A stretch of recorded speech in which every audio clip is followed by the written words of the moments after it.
తాను గుంపు మేస్త్రినే, ఇదంతా తన గుంపే అన్నారు సీఎం రేవంత్ రెడ్డి. ఎవరేమనుకున్నా తాను గుంపు మేస్త్రినేనని, ఈ గుంపే తన బలం, తన బలగమని పేర్కొన్నారు. ప్రజలతో తన అనుబంధం ఎప్పటికీ మారదని స్పష్టం చేసిన సీఎం, ఎవరైనా హేళన చేసినా పట్టించుకొని అని అన్నారు. రేవంత్ అన్న అని పిలిస్తే తనకు ఆనందంగా ఉంటుందని, తాను కార్మిక వర్గం, కర్షక వర్గానికి చెందిన వ్యక్తినని చెప్పారు. కార్మికులు, రైతులకు తానే మేస్త్రినని వ్యాఖ్యానించారు. నేను గుంపు మేస్త్రినే. చాలా మంది అవహేళన చేస్తారు. నేనేమనుకోను, నేను గుంపు మేస్త్రిని. ఈ గుంపు అంతా నాది, గుంపుకు నేను మేస్త్రిని. ఈ గుంపు అంతా నాది, ఈ గుంపు నాది. ఈ గుంపే కదా నా బలము, ఈ గుంపే కదా నా ప్రతిష్ట, ఈ గుంపే కదా నా సంక్షేమాన్ని, నా అభివృద్ధిని ప్రజలకు తీసుకెళ్లేది. పేద ప్రజలకు, మా ప్రభుత్వానికి వారధులు, బ్రిడ్జ్ ఈ గుంపే కదా. అందుకే నేను గుంపు మేస్త్రిని అని చెప్పిన. కొంతమంది గొప్పలు చెప్పుకుంటారు, మేము దొరలమని, మా గడీలు ఉన్నాయని. అట్లాంటి పోకడలు నా దగ్గర ఏం లేవు.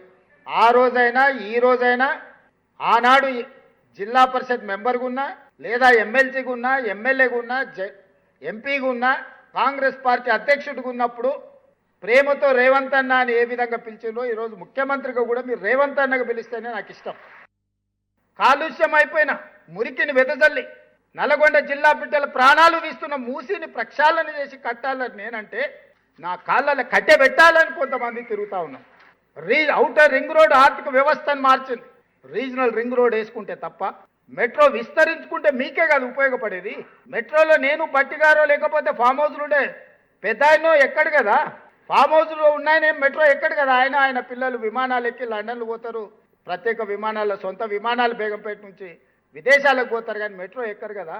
మెట్రో ఎవరు ఎక్కుతారు? మన మధ్యతరగతి వాళ్ళం ఎక్కుతాం, మన ప్రభుత్వ ఉద్యోగులు ఎక్కుతారు. నగరం విస్తరించింది, మెట్రోను కూడా విస్తరించుకోవాలి. దేశంలో మొదటి స్థానానికి మెట్రో తీసుకురావాలని నేను ప్రయత్నం చేస్తే వద్దే వద్దు.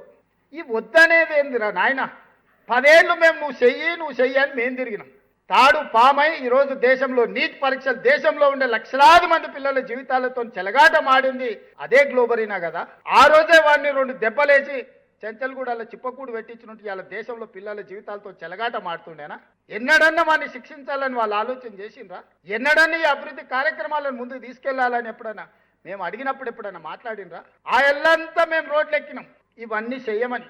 ఇవాళ కూడా వాళ్ళు రోడ్లు ఎక్కుతారు, ఇవి ఏమీ చేయొద్దు, ఇది ఇట్లనే ఉండాలి, తెలంగాణ సర్వనాశనం అయిపోవాలి, మాకు లేకపోతే మీకు ఉండొద్దు, మాకు లేనిది మీకెందుకు ఉండాలి, మా కోట్లేని తెలంగాణ ప్రజలు ఉంటేంది పోతేంది సర్వనాశనం అయిపోతేందని తండ్రి కొడుకు అల్లుడు గద్దల్లాగా ఊరి మీద పడి తిరుగుతారు. పొద్దునొకడు, మధ్యాహ్నం ఒకడు, సాయంత్రం ఒకడు, రూపాలు ఒకడు, బయరూపులోడు ఇంకొకడు, శుక్రాచార్యుడు ఒకరైతే మారీచుడు ఇంకొకడు, సుభావుడు ఇంకొకడు, ఇట్లా తయారై పెద్ద రాక్షసులు, పిల్ల రాక్షసులు అందరూ ఊరి మీద పడి లేస్తే బకాసురుడు పంట తినడానికి, కుంభకర్ణుడు ఫామ్ హౌస్లు ఉంటే కుంభకర్ణుడు, బయటకు వస్తే బకాసురుడు కథలాగా ఉంది.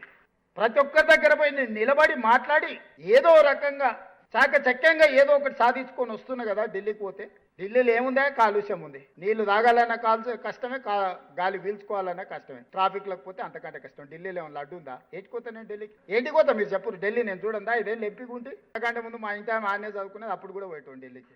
నేను చూడండి వెళ్ళానే, నేను చూడండి వెళ్ళా. ఏంటికోతానా? ఏందుందా ఢిల్లీలో చెప్పురు, మీరు చెప్పురు. వాని వీని అందరిని అడుక్కొని ఎట్లో అట్లా చేసి దీన్ని దారిలో పెట్టి ఈ అప్పుల బాధ నుంచి బయటికి తెచ్చి, నిన్ననే మా బట్టి గారు చెప్పారు, సంవత్సరానికి మీరు చేసిన అప్పులకు తప్పులకు ప్రతి సంవత్సరం 76,000 కోట్ల రూపాయల పాయమాలు కడుతున్నాం అని నిన్ననే మా ఆర్థిక మంత్రి చెప్పిండు. 30 నెలల్లో దాదాపుగా 2 లక్షల కోట్లు ఆయన పెట్టిన రావణ కాష్టానికి ఈరోజు మనం అందరం బలవుతున్నాం, మనం ఖర్చు పెడుతున్నాం.